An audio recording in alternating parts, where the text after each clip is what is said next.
Não está autorizada a divulgação deste material de aula. Seu conteúdo deve ser utilizado exclusivamente pelos alunos do 4º e 5º semestres do curso de Fisioterapia Unip, Campus Rangel 2020. Olá, pessoal, tudo bem? Vamos a mais uma aula de controle motor. O tema da nossa aula de hoje é sobre memória. Então, eu vou falar sobre memória, os processos de memória e aprendizagem e a sua influência na nossa aquisição motora, nas nossas habilidades motoras. Pessoal, então na aula de hoje eu vou falar a respeito de memória, sua relação com o aprendizado, e vocês vão ver que tem tudo a ver com a aula de atenção que a gente teve na semana passada, tá? Então a memória, ela se refere à habilidade de recordar ou de reconhecer experiências anteriores, então a vivência anterior que a gente teve, né? O aprendizado é uma alteração relativamente permanente do comportamento de um organismo, como resultado de uma experiência, certo? Então, o aprendizado e a memória se relacionam sempre, porque com base na memória eu consigo ter aprendizado. E se eu não tenho atenção, eu não consigo sedimentar uma memória e eu não consigo ter aprendizado. Então, os assuntos das nossas aulas começam a se interrelacionar. Nós temos 3 etapas de memorização, de aquisição de memória, né? A primeira etapa, ela é chamada de aquisição, né? Nessa primeira etapa, a gente adquire informações por meio dos órgãos dos sentidos. Então, a gente observa o ambiente das mais diferentes formas, auditivamente, sensorialmente, verbalmente, enfim, a gente capta a informação do meio, né? Por meio dos órgãos do sentido. Nesse primeiro momento, a gente está falando de aquisição da memória. Depois, a segunda etapa da memorização é a consolidação. É o momento em que a gente armazena a informação do meio, tá? A gente armazena a informação adquirida do meio, que a gente sofreu a aquisição. Então, a informação que você adquiriu, você consolida, e a terceira fase da memória, né, etapa da memória, é a evocação, quando você se lembra da memória que foi consolidada, tá? Isso é muito importante. Então, primeiro eu tenho a fase de aquisição, que é quando eu adquiro informação, depois a fase de consolidação, quando eu armazeno a informação, e depois a evocação, quando eu acesso às memórias, quando eu me lembro das memórias. Nós temos alguns tipos de memória que eu vou explicar durante essa aula. Memória de curta duração, que a gente também chama de memória operacional, e memória de longa duração. A memória de curta duração é chamada de memória operacional, memória de trabalho. A de longa duração, ela é subdividida ainda em memória declarativa, que é explícita, ainda subdividida em episódica e semântica. Eu vou explicar elas todas para vocês lá na frente. E memória não declarativa, que é implícita. A declarativa é aquela que você externa, que você fala, que você faz uso da fala. E a memória não declarativa, aquela implícita, que envolve inclusive memória motora, tá? Vamos chegar lá nas explicações. A memória de curta duração operacional, também chamada de memória de trabalho, ela é uma memória que tem capacidade limitada, né? Uma memória que a gente usa para informações passíveis de relato verbal, né? E que o conteúdo dela é descartado logo depois do uso, né? Então, por exemplo, você pega o telefone de alguém, eu sei que essa não é uma prática diária hoje em dia, porque a gente já anota no celular, mas você pergunta o telefone de alguém, você grava o telefone, porque você não pode salvar no seu celular na hora, né? E aí você tem que evocar essa memória logo depois, certo? Então, é aquela memória que tem capacidade limitada. Mas se você for tentar lembrar daquele número 1 ou 2 dias depois, você não consegue acessar, porque o conteúdo dessa memória, como é limitado, ele é descartado. Então, são memórias que você depois se esquece, porque não houve consolidação da memória, certo? Então, não dá para ser evocado a longo prazo, só a curto prazo. 10 segundos para vocês gravarem esse número.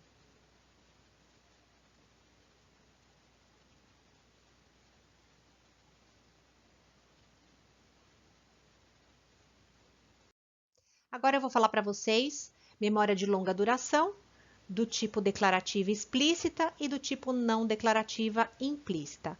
Mas antes, eu quero que vocês falem para mim o número que vocês gravaram do slide anterior. Conseguem se lembrar? A probabilidade é alta, porque não passou muito tempo. A memória de longa duração, ao contrário da de trabalho, ela acontece pelo armazenamento de informações por longos períodos de tempo e às vezes indefinidamente de acordo com cada indivíduo. A memória de longa duração, ela pode ser explícita ou implícita. A explícita, também chamada declarativa, ela pode ser dividida em episódica e semântica.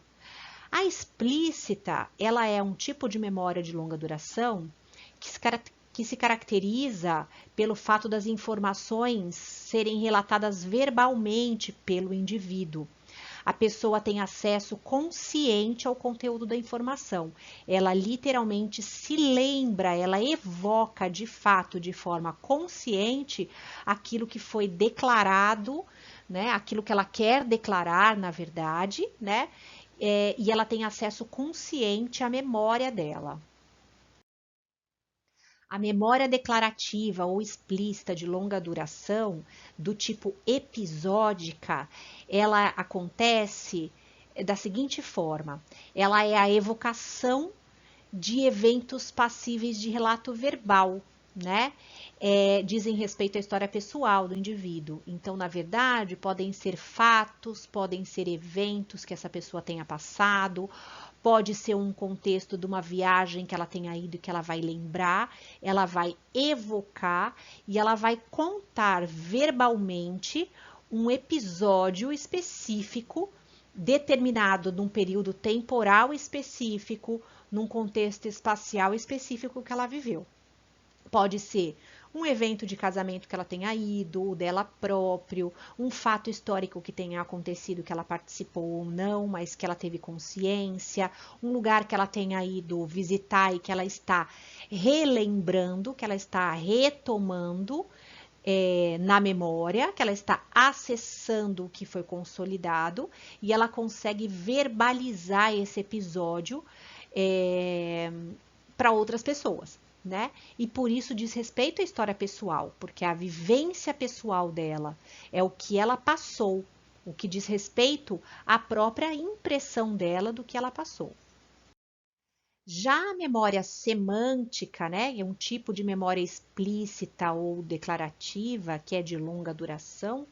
A memória semântica, ela é o armazenamento de informações que envolvem os conhecimentos gerais sobre questões, mas não de contexto espacial nem temporal. Vou me explicar melhor, né? Elas incluem a evocação de conceitos, por exemplo, como o significado de palavras, como alguns conceitos mais abstratos que não envolvam contexto espacial ou temporal.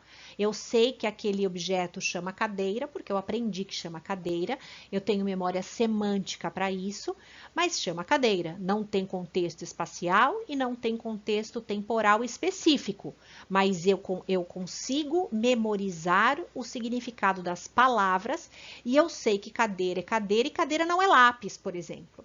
Né? Então, eu conseguir identificar o significado de cada palavra, por exemplo, dos objetos e de outras palavras que não precisam ser necessariamente objetos, mas o significado das palavras que não tenham contexto espacial ou temporal específico.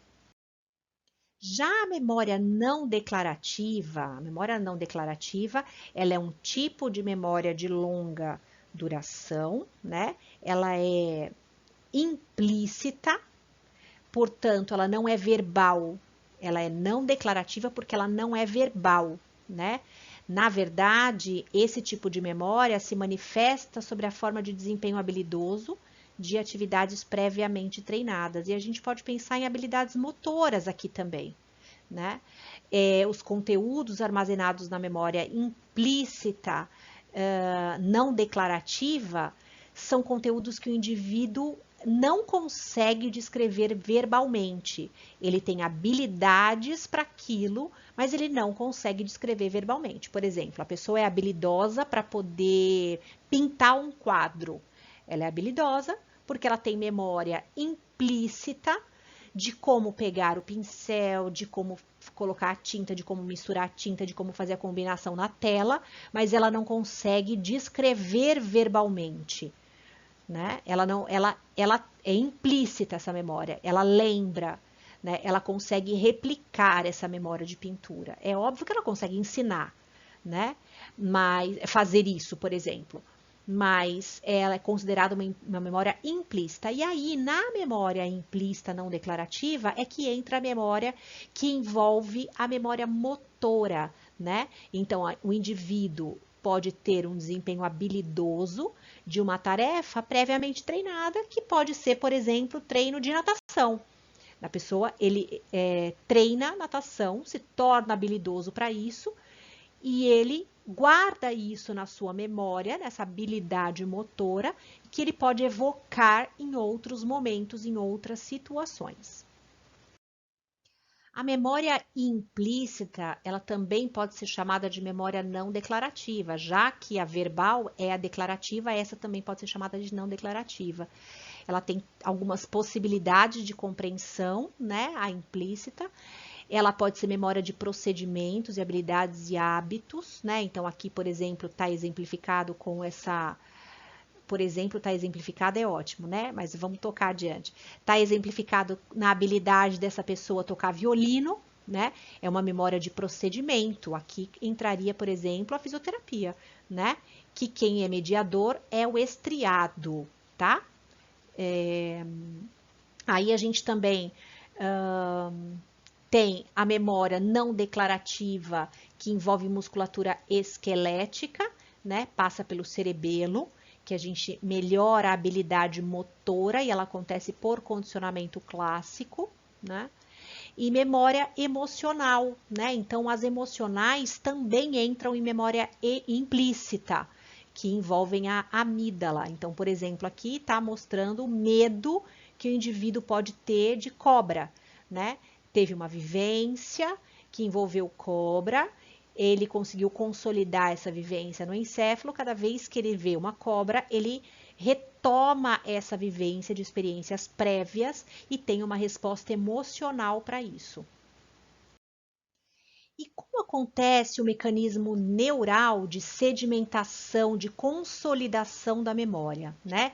Ele vai acontecer da seguinte forma, sempre de forma bem organizada, né? Então, vamos lá. Um conjunto de neurônio, quando ele é ativado junto, ele forma um circuito, certo?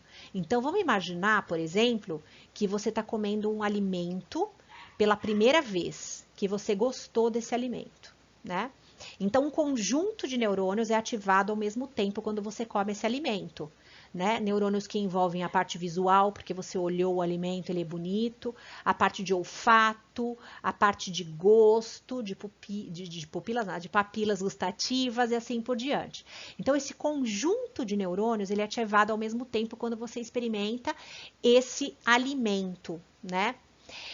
Quando esse conjunto de neurônios é ativado ao mesmo tempo, são formadas sinapses entre esses neurônios, que são reforçadas pelo estímulo externo, né? É a memória de curto prazo.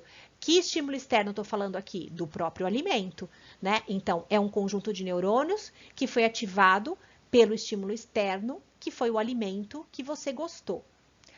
Quando parte desse conjunto de neurônios é ativado novamente, não precisa ser ele inteiro, parte dele é ativado novamente, né? Você, de novo, evoca a memória de longo prazo como um todo. Então, vamos imaginar assim, olha, tem um pãozinho doce de uma padaria da esquina que você gosta muito.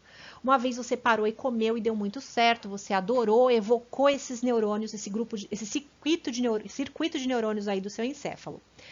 Acionou esse circuito de neurônios do encéfalo, você gostou muito, foi reforçado e aí fez uma memória de curto prazo. Esse pãozinho é uma delícia. Cada vez que você passa na frente da padaria, que está saindo a fornada do pãozinho, você sente o cheiro. E só o cheiro, que é o que eu quero dizer aqui nessa frase, parte do conjunto de neurônio é ativado novamente. É só o cheiro, você não comeu o pãozinho de novo. Você evoca a memória do pãozinho como um todo, chega até a salivar. E conforme esse processo é repetido, você forma uma memória de longo prazo, né? Aqui embaixo descrevi esse exemplo, está descrito esse exemplo, né? Quando você come um alimento pela primeira vez, um conjunto de neurônios é ativado por esse estímulo, ao sentir o cheiro desse alimento, em outro momento a memória é evocada novamente, ativando o mesmo grupo de neurônios, mas o mesmo grupo inteiro, apesar de você não ter comido o alimento, todo o grupo de neurônio é evocado e toda a nossa memória, em todas as áreas, implícitas e explícitas, elas acabam se formando desta forma. Então, pessoal, eu quero que vocês percebam com essa aula que envolve a questão da memória, que a gente precisa desenvolver memória motora no nosso paciente. A gente precisa fazer com que haja a memorização do ato motor para ele, que esse grupo de neurônios que são ativados, que sejam ativados de forma prazerosa durante a fisioterapia. Por isso é que muito se tem falado em relação à motivação durante a fisioterapia. Por isso que a gente usa muito atividade funcional, porque quando a gente usa atividade funcional, a gente ativa um grupo de neurônios, que é o grupo de neurônios que mais tem a chance de fixar a memória. Se vocês forem tentar, por exemplo, lembrar de alguma coisa da infância de vocês, né? Qualquer consolidação de memória, ela se dá de forma muito mais efetiva quando a gente tem a associação de um fato ou muito positivo ou muito negativo, tá? Então, a gente precisa entender que a sedimentação e a consolidação da nossa memória envolve processos emocionais também. Por isso, é tão importante a gente propor durante a fisioterapia atividades que façam com que essa pessoa tenha algum tipo de prazer, porque você facilita a sedimentação da memória motora do paciente. Então, é importante que vocês usem atos motores que sejam importantes para o paciente, né? Como, por exemplo, a senhora que teve um AVE e que acaba perdendo a possibilidade de ir para a cozinha fazer o prato favorito dela, né? Porque ela não consegue mais motoramente falando, a gente pode usar esse momento da cozinha que ela perdeu para atingir o emocional dessa senhora, para que ela tenha maior chance de sedimentação da memória na hora da aprendizagem motora, certo? É muito importante. E aí entra a questão da amnésia, que muitos dos nossos pacientes, principalmente que envolvem problemas de sistema nervoso central, vão ter, que é a perda da memória, né? A amnésia é a perda da memória, que pode ser total ou parcial. Na maioria dos casos, ela é temporária, mas ela pode ser causada por diversas razões, como, por exemplo, doenças neurovegetativas, infecções ou alguma outra patologia que possa atingir o tecido cerebral, traumas físicos, né? Um TCE, por exemplo, alcoolismo e uso de drogas. E os nossos pacientes podem estar aqui, principalmente nesses primeiros 3, por que não os 4 itens que estão elencados aqui. E aí a gente tem 2 tipos de amnésia, e a gente tem que entender que ambas vão atrapalhar muito a sedimentação da memória desse indivíduo e muito a funcionalidade que esse indivíduo vai ter. É a amnésia anterógrada e a amnésia retrógrada. Vou falar nos próximos slides melhor sobre elas. A amnésia anterógrada é aquela amnésia em que a pessoa tem dificuldade ou até a incapacidade total de se lembrar de eventos recentes. Ela consegue se lembrar quase que perfeitamente de eventos ocorridos antes do trauma cerebral, antes do trauma, ok, mas depois do trauma, ela não fixa mais a memória. Até tem um filme na internet, tem um filme, eu não vou me lembrar agora, que é uma pessoa que tem um tipo de amnésia anterógrada. Tudo bem que a gente está falando de um filme, que é uma ficção, mas mostra bem a amnésia. Ela dorme. Se alguém souber depois na aula, no encontro ao vivo, fala ou deixa escrito no Classroom. o nome do filme, que a atriz tem amnésia anterógrada. Ela dorme, e quando ela dorme, ela apaga toda a memória que ela teve no dia. E ela não consegue ter mais de memória do próprio dia fixada, né? Depois que ela acorda, ela esqueceu tudo que aconteceu com ela e ela só lembra da vida dela até o fato do acidente, tá? Depois vocês escrevam lá no Classroom qual é o nome do filme. Enfim, essa memória anterógrada, ela é altamente limitante, das duas, ela, do meu ponto de vista, é a mais limitante, porque ela faz com que o paciente não consiga aprender mais nada, inclusive do ponto de vista motor, a partir do momento do trauma cerebral. E a amnésia retrógrada, que é aquela amnésia que o paciente ele consegue se lembrar de eventos posteriores do trauma, mas que ele não consegue se lembrar de nada que venha antes do trauma, tá? Então é muito comum. Essa, do ponto de vista de aprendizagem motora, ela é um pouquinho melhor, porque na verdade, a partir daquele momento que for treinado com o indivíduo, ele vai gravar na memória, ele vai conseguir ter consolidação de memória, mas anteriormente ao trauma, nada consegue ter acesso, né? O indivíduo não consegue ter acesso às suas memórias, certo? E aqui, para finalizar a nossa aula, eu trouxe um mini exame de estado mental. O mini exame de estado mental é o Mini Mental, né? Ele é uma avaliação cognitiva, que ela mostra pra gente como está o estado mental do indivíduo de fato, né? Ele traz algumas questões importantes em relação ao funcionamento cognitivo dele, né? Orientação temporoespacial, registros, né, desse paciente em relação à memória, atenção e cálculo. Lembranças são as memórias de evocação, muito importantes, né? Linguagem do paciente, outras coisas. É muito importante dizer que o resultado é avaliado de forma diferente se o paciente, de acordo com o nível de escolaridade do paciente, tá? Então, é muito importante que a gente aplique uma avaliação dessa para saber como é que está esse nosso paciente, né? Como é que está a evolução desse paciente do ponto de vista cognitivo, até porque se o nosso paciente não tem fixação de memória, se ele perdeu essa questão da memória, a gente vai ter um pouco mais de dificuldade e talvez tenha que ter mais estratégias em relação à conduta dentro da fisioterapia, né? Então, pessoas com perda de memória, a gente talvez tenha que usar mais de um tipo de estímulo, não só o visual, mas o visual, o verbal, o proprioceptivo do próprio paciente, para poder ensinar um exercício para ele. Tá?